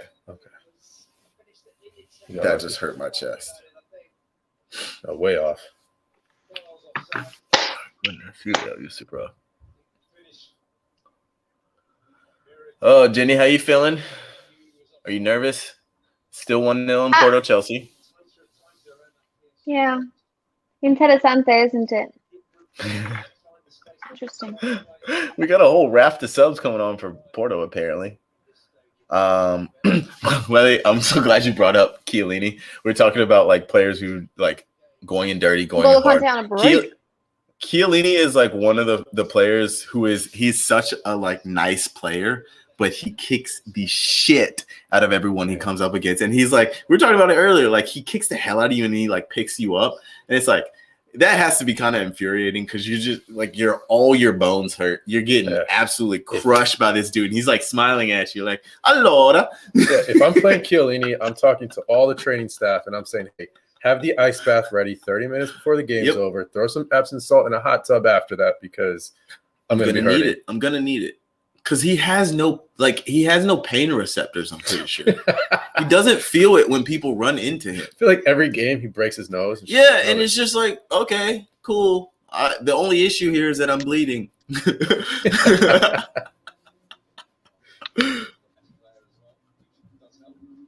Who's the clumsiest player in world football? Can anyone think when you think of the clumsiest player, Giorgio Chiellini has to be up there. Who is the clumsiest player in world football when you think about it? He's got one of them has to be like a Harry Maguire. Yeah. Harry Maguire just like he wears like a size. Phil Jones. Literally immediately 2 people. Phil Jones. Yeah, that's it. Like I don't think there's another answer. It's Phil Jones. Yeah, it's Phil Jones. We don't even need to like bring up anybody else. It's just Phil Jones. I will absolutely disrespect Harry. He's a good defender, but he's clumsy as hell. That man wears size 15. Oh, que pasa? Pulisic hit the bar. Oh my goodness! Stop the steal, Stoichkov. Come on, bro. Yeah, it's Phil Jones. I need to see this replay. Jenny, are you okay? Mm-hmm. Are you okay? Jenny, are you okay? Are you okay? Are you Sorry. okay? Are you okay, Sorry. Jenny? Sorry. Jenny, are you okay? Are you okay? Can I share Jenny? something? I know we're coming towards the end here. Oh no, Neymar's about to hit something. Okay. Sorry. Really quickly. I listened to this interview. I know I had been talking Go about on, Thomas lad. Muller. Go on, lad. Go on, lad. Go on, lad. Oh, Go on, lad. oh. Oh, that's Another a goal. Chilwell. That's in. Chilwell scored a goal. We were asked. The oldest looking 24-year-old on the planet. Yeah, why? Currently. What is it? What is it with him that makes him look so old? Is his skin. I think he looks like he's smoked a pack a day for the last 10 years. I don't know. We just but need to that get him man on looks some like he's been retinols. going through it. Give him He some needs some retinols. retinol serum. He needs all. Wow, that is an awful touch. My goodness. Whew, really well done from Chip. He finished what? that like a striker. That was a striker's finish. Look at the little body feint. Ooh, I'm going to my left. Who No, lost not. that ball? Oh. Whoever the right back was, I believe. Someone who forgot to travel ball. That man, he forgot how to play football. Is it Manafa? Yeah. I think he just Manafa came out. black out. And for then They me. subbed him? he just came out. There's a come ball out. coming at me. I'll freeze. Wait, who was that? Or did he just come out? It was either Manafa or whoever just came in for Manafa. Either way, your ass. It was 17. Who was that? Number 17. That was you. Call him out. Name him and shame him, folks. In the chat, if you know who it was, let him know. Let me know. Numero 17. What the hell is that? Was that Jesus Corona? Was it? I think it was Jesus Corona because I think he's playing either right back or like right wing back. Yeah, I think that was Tecatito. He didn't lose the ball. Whoever it was, number 17 that Good Lord. took that touch, and number 17 seems to be It is Jesus Corona. But oh my God! I gotta be honest. There's a video. There's something playing. What? Some You okay there, bud? something is playing and it's like super loud and I don't know where it's coming from. It's driving me insane. I'm sorry. Jenny hit Option Command Escape and it closed any other windows other than Chrome or whatever else you're using, and you should be able to get it done. I don't know. Yo, these games are really good. Well, Porto Chelsea, I don't know, but this game specifically This is second very half damn just good. flew It's by. been fantastic. Like, Yeah, my like eyes I just were in looked the up and it's 82nd 83rd minute. What's going on right now? There it is. Did we confirm who just lost that ball, by the way? Was it Tecatito? Chat, can you help us? Chat, can you help us? Follow My Strut, by the way, said that Ben Chilwell has that ancient glow. The thing is, you're right about retinol. Just get him some retinols. He'll look better. If anybody needs some dermatology help, retinol. Jenny, you work for Chelsea. Help your boy. Like that I didn't know man that's what it is was. I down was bad, curious as to down why astronomical, down Yeah, astronomical. he doesn't look very young, and I couldn't figure out why. Oh man. Earlier I was trying to tell you guys about this interview I read, which is kind of bad timing now because obviously Bayern is down. But you know, the second leg, the game happens in the second leg. I listened to an interview, I read an interview that Miguel Delaney did with The Independent with Thomas Muller, and he said they never feel like underdogs. They always have the feeling that they're going to be the best team on the pitch and that they are before the game even starts, and that mentality is that they are always a contender, and that gives them the strength and the ability to play out the way that they have for so long and their dominance. He also said something I thought was interesting, which I don't agree with because I'm not like really big on pressure, but he is addicted to the pressure, and that is what he strives off of. Because when you play for a team like Bayern Munich, you are always in the headlines. You can't play a friendly without it being televised or without people being critical of your performance. Like, you just can't have an off day. Unlike maybe some other teams in the Bundesliga that are not as big, that it's not like always have to be on. Everything is so hyper criticized, I guess. Who said that? Thomas Muller. Anyways, obviously Bayern is down at the moment. I just wanted to share that I found this interview pretty interesting and pretty open. You know, I feel like players sometimes aren't that open about how they really feel, and I thought it was great. I was gonna say, some people have confidence.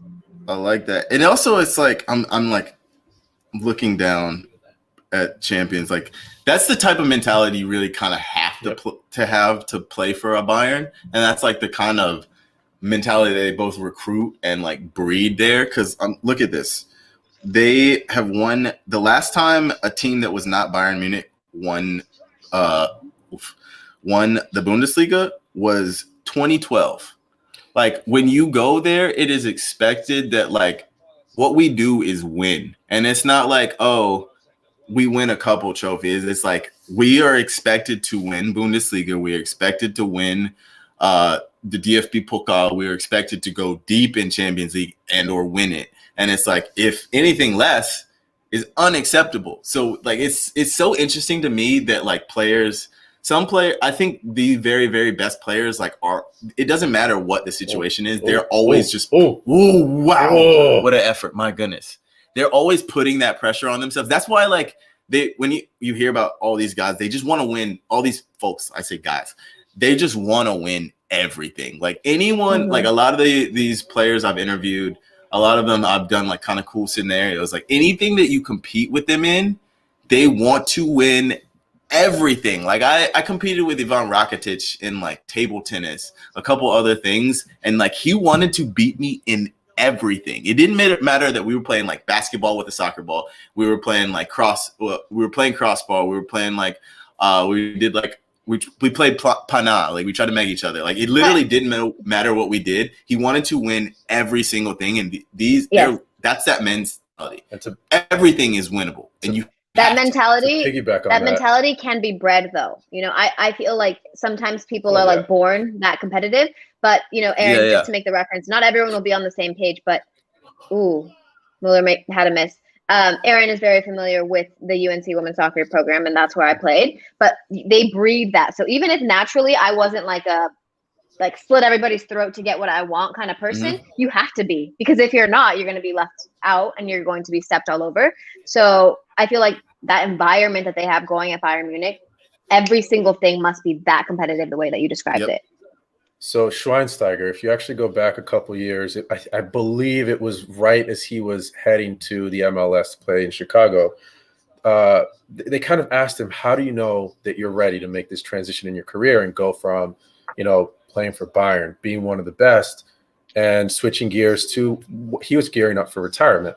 And he talked a lot about the expectations of being a professional at the age of 12, basically. It was like 12 or 13 years old. And this is where it comes in, where you're saying that they breed this into these guys.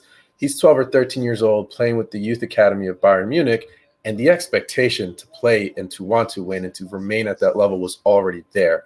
And so I think that's the other thing that people don't realize about these players. Yes, they're cut from a different cloth. You have to relish that level of pressure, but also these guys are playing at a level in Europe in particular. It's starting to switch in this country now, but in Europe, people don't realize these guys are playing at this level at the age of 13. They're already basically pros. Yeah. And they are told this is what we expect day in and day out. Yeah.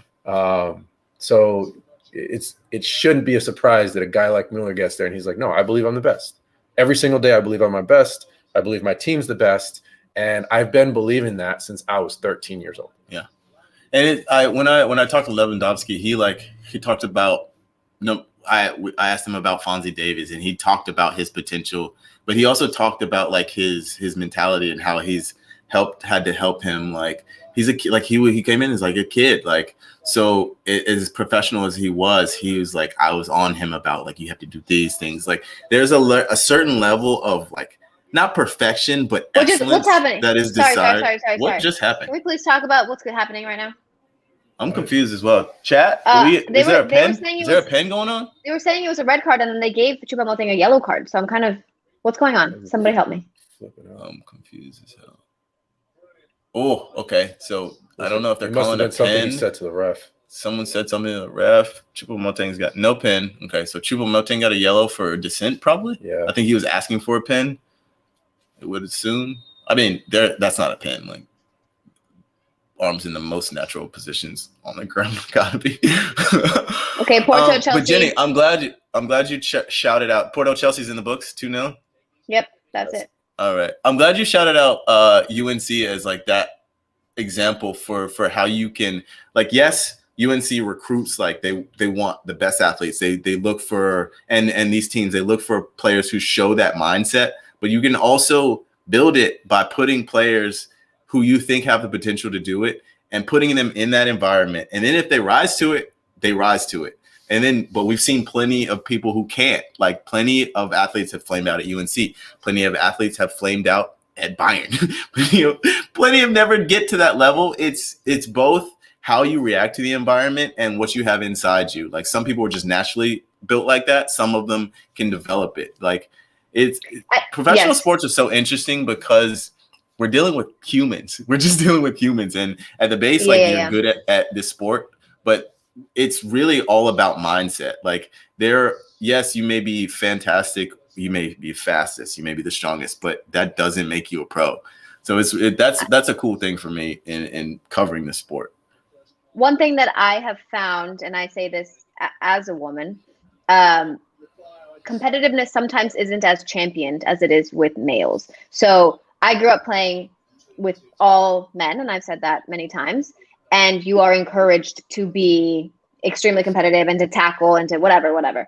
And then you go, my example is after UNC, I went to go play somewhere else. And that competitiveness was almost like people were snarky about it. Like, why are you competing so hard in practice? Like, stop being so aggressive. And it's like, we're here to get better. What do you mean stop being so aggressive? Yeah. And so it is a matter of like championing that competitiveness in every environment that you're trying to grow and build and make better. And that's not always the case. Yeah, I think that there's a great point because it depends on how you view things. In a lot of old school mentalities, a lot of old school views, aggression in a woman is a negative. But like at UNC, like that aggression is taken, it is honed, it is turned into athletic excellence. Like that's what it is. It's just turning what that is inside you into just being great. And it's discouraged in women because it's seen as unwomanlike, but like it's just being a human and competing. we got some flopping going on late. Yo, it is snowing so hard there. My God, did he get a second one? I'm confused. No, they're just now showing the one that he got before. This game has been fantastic, and I cannot wait for the second leg. Ooh. Chat, before we get out of here after this, we're going to close out pretty quickly after this game. Before we get out of here, do you guys want to talk about anything? You got any questions? Final whistle. Last chance, y'all. Mbappe's limping. I don't like that. Don't like that at all. Follow my strut, GG. Sell more. Hope Mbappe isn't hurt. Facts. All right, I don't see any questions in the chat as of right now, so I am going to go ahead. Okay, pros and cons for today's game for leg 2. Pros and cons for both sides, injuries. I think that's really going to be an effect, especially Sula out for Bayern. Who else went out? You had Sula go out. You had I'm not sure who else was hurt, but injuries on both sides. I would say that's a big con for them. 3 away goals. Yes, Marquinhos hurt. 3 away goals for PSG. Massive pro. Yeah. Massive con for Bayern. 8K, big pro. Also freaks me out because it's crazy. 8K is so wild. This is like really bugging me out. Pros, we get to watch an incredible second leg, and it's gonna be there. Like, we have to have goals. Someone has to score. Like Bayern have to score. So I think this is gonna be fun. Oh, Davey's got the jersey. Shout out the boy. That Neymar jersey. That's a big pull. Oh, listen, that is. I know he's probably trying to like play it cool because he's just lost, and also he's a pro and is pissed off about it. But look, that's a big pull. Getting a Neymar jersey, that is massive. Well, before we get out of here, Jenny and Juan, I'll give you guys the last words. But I want to thank Jamie Mazowskis once more, production, Rushel Sani, Gabe Rosen. Thank you guys for joining us. Jenny Chu, you're the best. Juan, you're the best. Chat, you guys are the best. And I'm going to let you guys close it out. Juan, you got any final words? I'm just grateful you guys let me hang out with you today, everyone. Hopefully I'll be back soon. This was a lot of fun. Jenny Chu. You're waiting for me. Sorry. Yeah, Juan, I thought you added a great layer. I wish I had a friend to talk to. But you guys are my friends. We have to give them names. You guys are my So friends. that's what we need to do. Let's give them a name right now before we go. We have to. Yeah, we got to give your plant a name. Yeah. What about like Juan? I'm just kidding. It's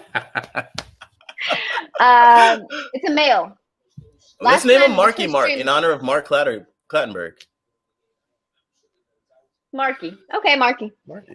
This one was Is that named by Lola? Twitch last time. Lola. Lola. Twitch named Lola, and I love Lola. So, All right, guys, take it easy. We will almost certainly be back for the next leg, the second leg of this. Again, thank you guys for hanging out. Enjoy the rest of your day. Enjoy your week and weekend. We'll catch you next time.